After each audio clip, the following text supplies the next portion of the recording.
like the tag of this text, the heart of the shepherd. The heart of the shepherd. And before we get too far into this, I'll go ahead and give you my 3 points. The concern of the shepherd,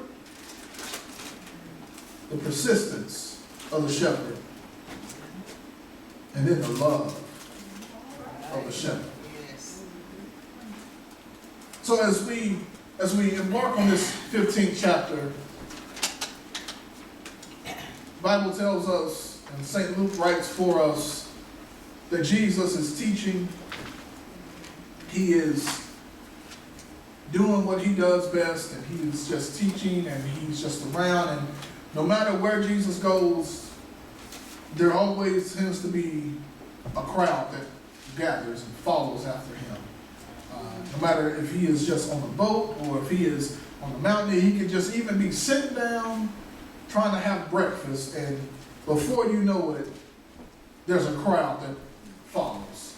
Right. And we see that no matter what he does, no matter where he goes, and not only does a crowd ensue, but people can't keep their mouth closed.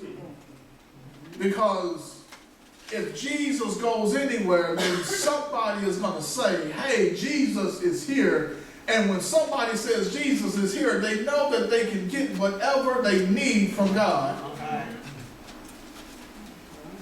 And so, here we are one more time. Jesus is hanging out with his disciples, and a crowd ensues. And these scribes and these Pharisees, they always are right there with Jesus, but not for the right reasons.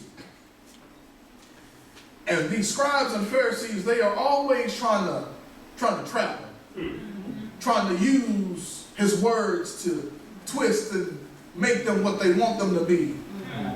And we see that everybody in the crowd is not always for you. That's right. Yes. And so here's what happens in this 15th chapter. As Jesus is sitting there with not only his disciples, but also tax collectors and sinners. Now, Bible is not saying that tax collectors are not sinners, but you have the tax collectors who are sinners, but then there's other people in the crowd also who are not tax collectors, but they are also sinners. All right. For the Bible clearly states that we all have sinned and fallen short of the glory of God. So basically there was a group of people who were right there with Jesus, but it was also that these scribes and these Pharisees were right there. And the type of people who were with the scribes and Pharisees, they didn't associate with these tax collectors and these sinners. And so what they are saying is, we are better than them. They don't belong here.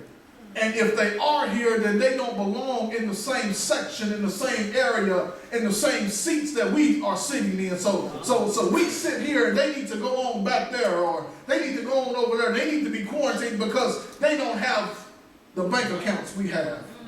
They don't have the social status that we have. They don't have the friends that we have. They're not a part of some of the elite memberships and groups that we're a part of. And so since they're not like us, they don't need to be with us.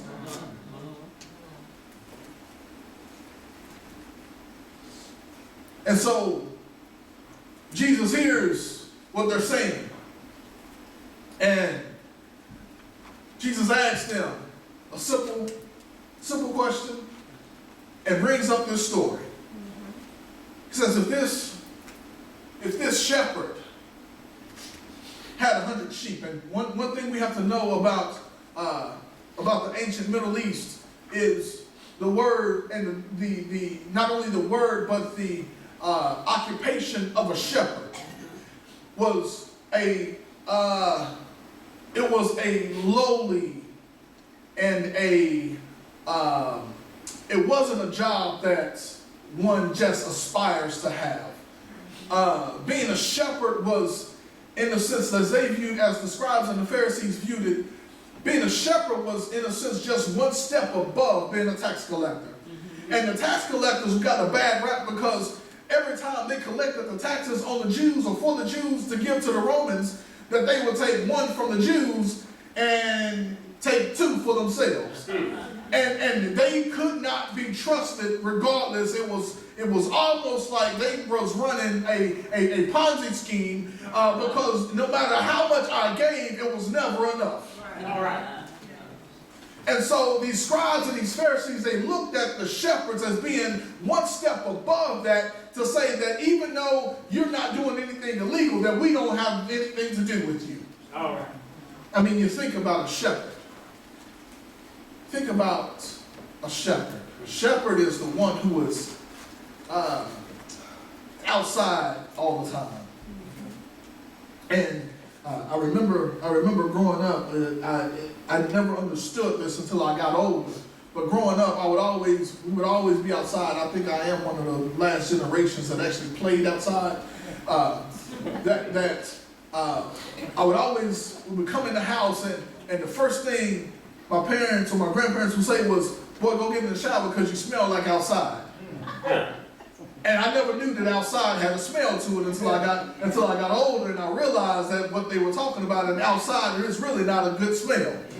But you think about a shepherd, that they're outside all the time, and if outside in general stinks, then you just think about they are outside and they are tending to sheep.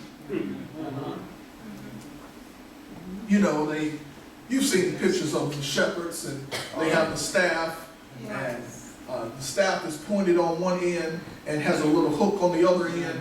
And so as they're tending to the sheep, that sometimes the sheep don't go where they want their sheep to go, so they gotta kind of poke them a little bit with the sharp end to get them to move it. And then as they begin moving, they don't really go in the straight line like they want to. That sometimes they want to go off, and he will get the hook in and yank them back in line. But not only that, but if you know anything about being and working on the land, that there's sometimes, especially having animals, that sometimes, let's just say it this way, what goes in your body has to come out of your body. All right. And so now, not only am I dealing with outside, but now I got to deal with mess. All right. And mess stinks. And so now when you think about being a shepherd, nobody grows up and says that I want to just be a shepherd. If we look at it, being a shepherd in ancient Middle Eastern times would be the same as being a trash person in today's time. That nobody has the goals and aspirations of going around picking up trash all day. That sometimes the situations of life, and this is just that all that I can do right now. But sometimes I just have to call it what it is, and I just got to do whatever I got to do to put food on the table so that I can keep the lights on for my family. And hey, if it calls me picking up trash, then so be it. That's what I'll do. All right. But if you go back to elementary me, and you'll never hear me say that, oh, I want to be a trash person. Mm-hmm. And so that is what these scribes and Pharisees were saying, that they view being a shepherd as something that anybody could do, that they just at the bottom of the totem pole. All right. And so Jesus knows how they view shepherds. And this is, and I love how Jesus does this. And this is one thing we got to learn from Jesus. That Jesus can tell you off without actually raising his voice. All right. Without using no kind of profane language. Look at this. He says, which one of you has 100 sheep? So he's basically calling them a shepherd. So he's basically saying, which one of you would do something that you hate? one of them, does he not go after them?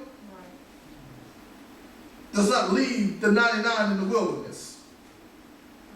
So we see the concern of the shepherd, that he will leave the 99 and go after the one he loses. However, we see also in the concern of the shepherd that the shepherd, even though he leaves the 99, he does not leave the 99 by themselves. All right. If we know anything about shepherding, that 100 sheep is way too many sheep for one shepherd. And so what happens is, especially in smaller villages, what would happen is the people would put all of their sheep together. And they would go and they would shepherd their sheep all together. So therefore, it was, of course, it's more sheep, but it's more shepherds also. Yes. And so what happens is when the shepherd would lose one of the sheep, that he can't afford to lose one because they're all valuable to him. And not only are they all valuable, but he knows that there is a risk and is a consequence if I lose just one of them. All right. So he says, the Bible says, so he goes after the one that he lost. Now look at, says, does not leave the 99 in the wilderness? That he leaves those 99 and goes to search after and look after the one. But why leave the 99 just for the one? Because the one has value. All right. Because even though they're all sheep, but no other sheep can do what this one sheep can do. Okay, let me say it this way. That even though they're all sheep and they all just chew grass, but this one sheep, he chews it in such a unique way that even though they're all doing the same thing, this one can't do it like this one can. And so in order for me to show the sheep that I love them, I gotta go and get them to make sure that he is safe.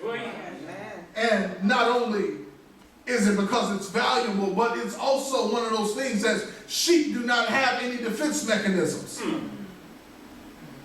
That a sheep can't defend himself. And not only can a sheep not defend itself, but if you look at the sheep, that a sheep in historical terms have been said to have been are not very intelligent animals. Yeah.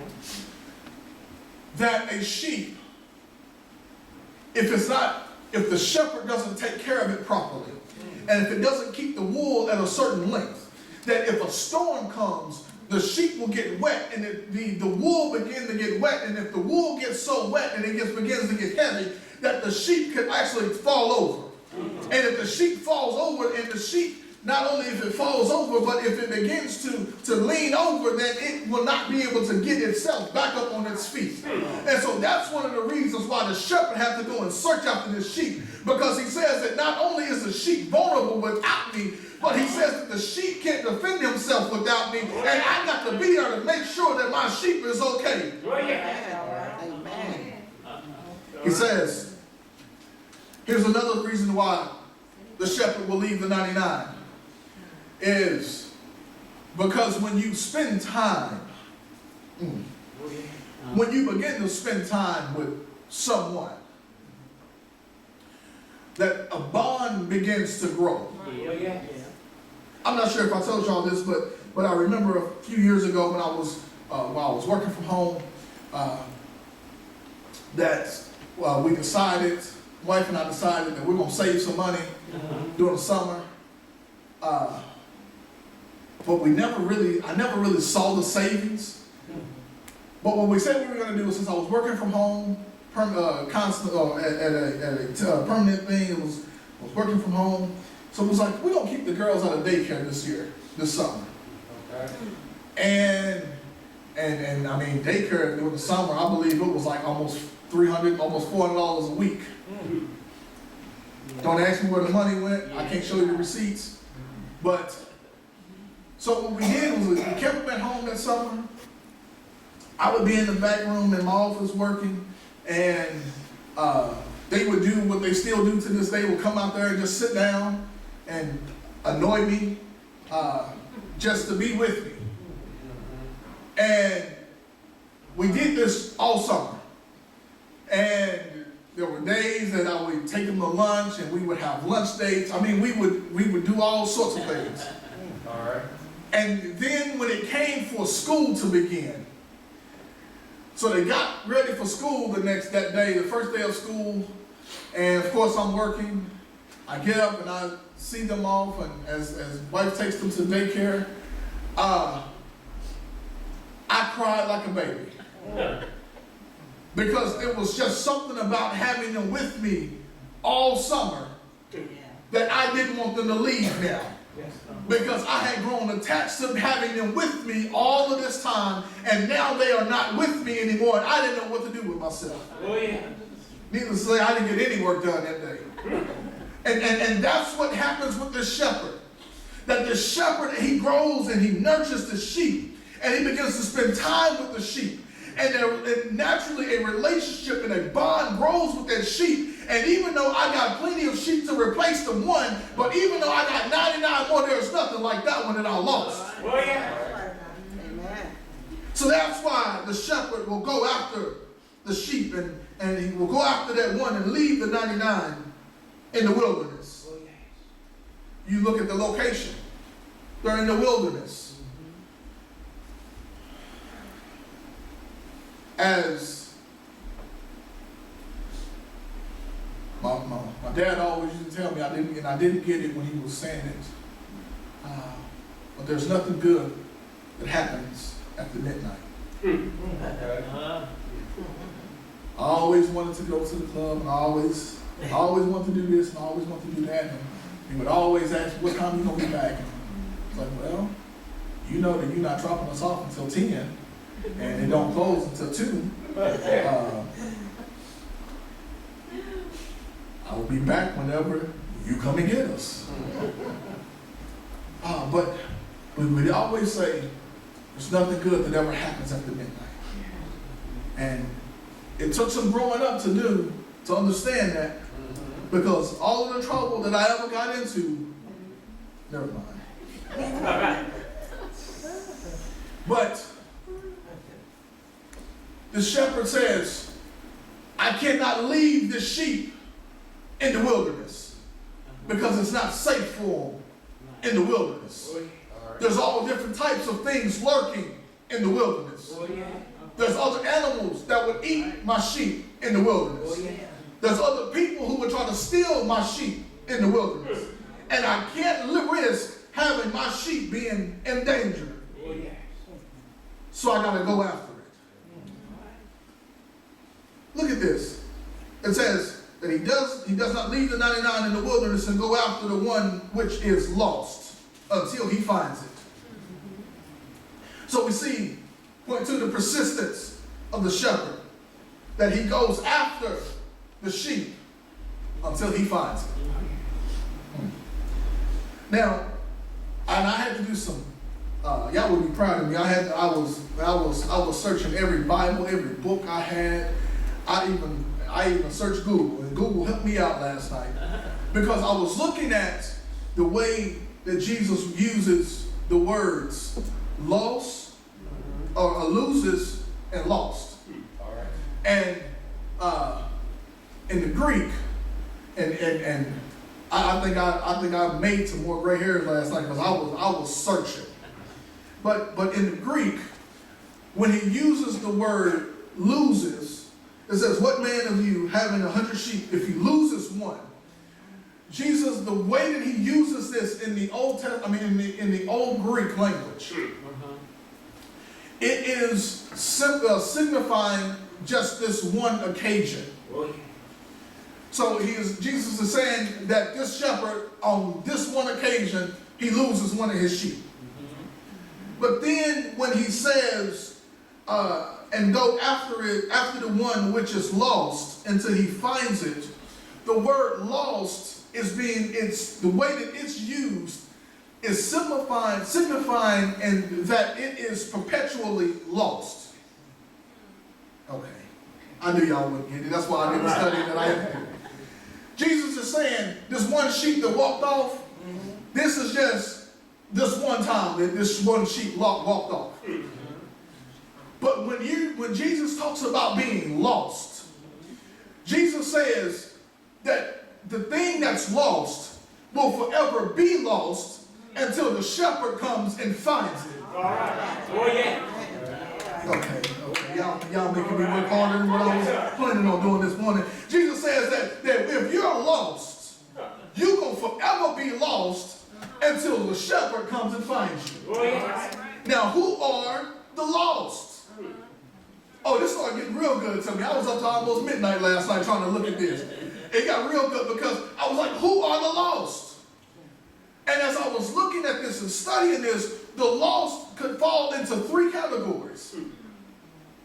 The lost falls into those who are unsaved and who have never accepted Jesus Christ as their personal Lord and Savior. Oh, yeah.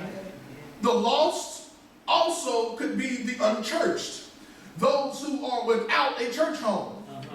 And the lost could also be the de-churched, those who used to be a part of a local church, but then something happens and they left the church. And what Jesus is saying is if you are a part of the lost, that you will stay lost until I come and get you. All right. All right. It says, look at this. It says, he will go after the one. He goes after the one because the one means just that much to him. So don't ever believe and think that you don't mean anything to God just because you're going through a bad day or just because you're having a bad year or even a bad decade, that you still mean the world to God. And that God will still come after you because he cares about the lost. How do we know he cares about the lost? Because this same parable is also given in Matthew 18. In Matthew 18, Jesus talks about that he did not come for those who are safe and those who do not need a doctor, but he came for those who are sick. Because trust me, nobody goes to the hospital if you don't have a reason to go. I don't know anybody who just has money to just give away like that. And if you do, let me give you my address so you can just mail me the check if you just have so much money or you just want to get rid of some of it. That's all right. But Jesus says that the shepherd will go after the one. He will go after the one because the one means just that much. And he says that this shepherd will go after the one that he lost until he finds it. Because he knows that this sheep, even though this sheep strayed away, that the sheep cannot find its way back to the fold. And the only way if the sheep is going to get back into the fold is the shepherd has to go out and get it. I'm almost through. Look at this. It says, and when he finds it. See, y'all missed that. Yes, sir. Y'all missed that. Oh, yeah. Look at this. He doesn't say if he will find it, but he says when he finds it. So the Bible says that everybody who is lost, when the shepherd goes looking for you, you're going to be found. Oh, yeah. It says, and when he has found it, he lays it on his shoulders, rejoicing. Okay. The love of the shepherd. Look at the attitude of this shepherd when he finds that which was lost. Oh, yeah. He don't get mad at it. He don't curse at it. But he picks it up, lays it across his shoulders, and he's rejoicing. Let me lean into this just a little bit more. When the shepherd finds the sheep, he picks it up, he lays it across his shoulders, and he rejoices. Why lay it across his shoulders? He lays it across his shoulders because evidently the sheep has been lost. It's been a while, and we'll see this in just a second. The sheep was lost in the wilderness. The shepherd goes to find it. It takes some time to find it, We don't know how much time, and I'm glad Jesus doesn't put a time frame on here. And I'll show you this in just a second. But Jesus says, when he finds it, he'll lay it across his shoulders. Here's the reason why. It's because the sheep has been gone for so long that the sheep is now tired. The sheep is weary. The sheep is exhausted. The sheep has been battered. The sheep has been bruised. The sheep has had a long week. The sheep has had people talking about them all day. The sheep has been going through some storms, and the sheep can't make it back on its own. So what the shepherd will do is says, don't worry about trying to make it back. Now that I found you, I got you. Lean on me. Can you imagine riding on the arms of Jesus? Leaning on the shoulders of Jesus, that this shepherd says that when I find you, don't worry about it, I'm going to take care of everything else. That I'm going to just put you on my shoulders, that I can handle everything that you're going to bring back to. He says that the sheep, look at this. The shepherd didn't kick the sheep out. The sheep wandered on its own. So the sheep left willingly, and the shepherd went to go and get it. And when the shepherd found it, the shepherd said, hey, why you leave me in the first place? Didn't I tell you you ain't want no place like here? All right. That the shepherd says that now that I found you, I'm just going to love on you. All right. I know you left me. Don't worry about it. Because I got you. I found you. I'm going to take care of you. Nobody can love you like I love you. Nobody can take care of you like I can take care of you. Nobody is going to watch over you like I watch over you. Nobody is going to provide for you like I provide for you. Nobody is going to protect you like I protect you. And even though Jesus is speaking in a parable, Jesus is speaking about himself. You remember what he says in John? He says that I am the door. And I am the good shepherd. That the good shepherd will lay his body across the door where the sheepfold goes, and so therefore that no animal, no robber, no nothing can come into the sheepfold unless it passes by.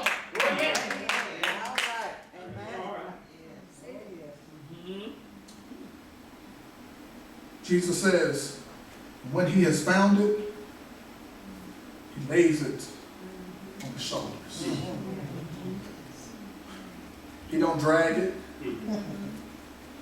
He don't put it in a cage. But he lays it upon his shoulders to take the burden off of it and put it on himself. One last thing, we going home. Look at verse 6. And y'all please don't make me have to work on this. Because this preach itself. Verse 6. And when he comes home.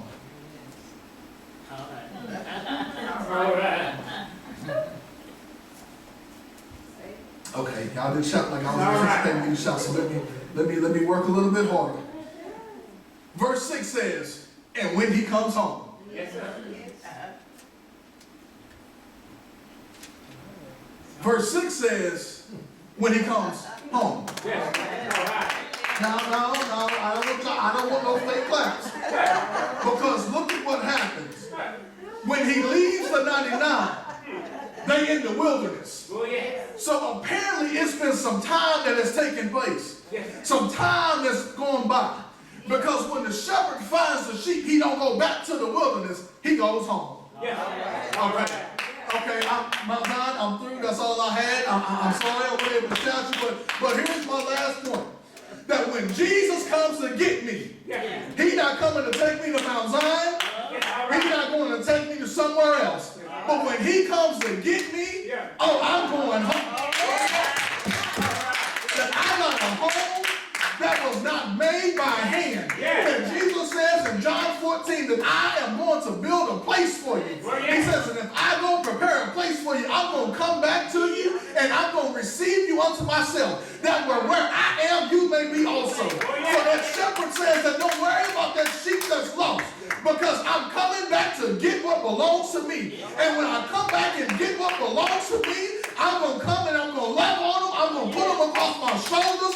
And I'm going to walk them up to glory because I'm taking my sheep home. I'm taking what belongs to me home. Don't worry about going back to this old dusty streets of earth because I'm going to a place that where thieves can't come and get my stuff. I'm coming to a place that where there will be no more heartache, no more pain. I'm going to a place where there will be no more tears. I'm going to a place there will be no more death, no more sorrow. That I'm going to a place where Paul says the streets are made with gold. That I'm going to a place where every day will be Sunday. The Sabbath will have no end, and we will all be able to sing that glorious song. Holy, holy, holy is the Lord God Almighty. The whole earth is full of His glory. I'm going home. I'm going to a place, as they said in that old song, that when the time comes, I'll put on my robe and I'll be able to tell the story of how I made it over. And the way that I made it over is on the shoulders of Jesus. That I'm so glad that one Friday He took my sins up on the shoulders,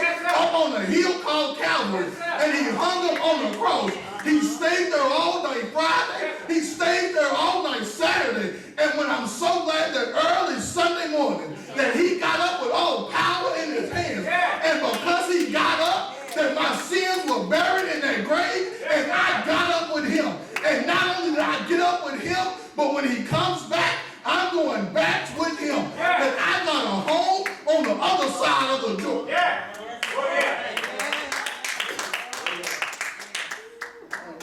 That the shepherd went to look for what was lost.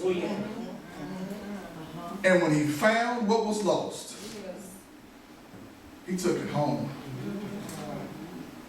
Because he says, you've been out for so long. You're tired. You're weary. You're heavily burdened. You're stressed out.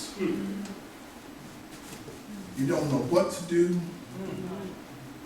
You've gone through storm after storm, faced problem after problem, and I'm coming to get you so that I can rescue you and I can take you home. There's a song that said there's a storm out on the ocean and it's moving this whole way.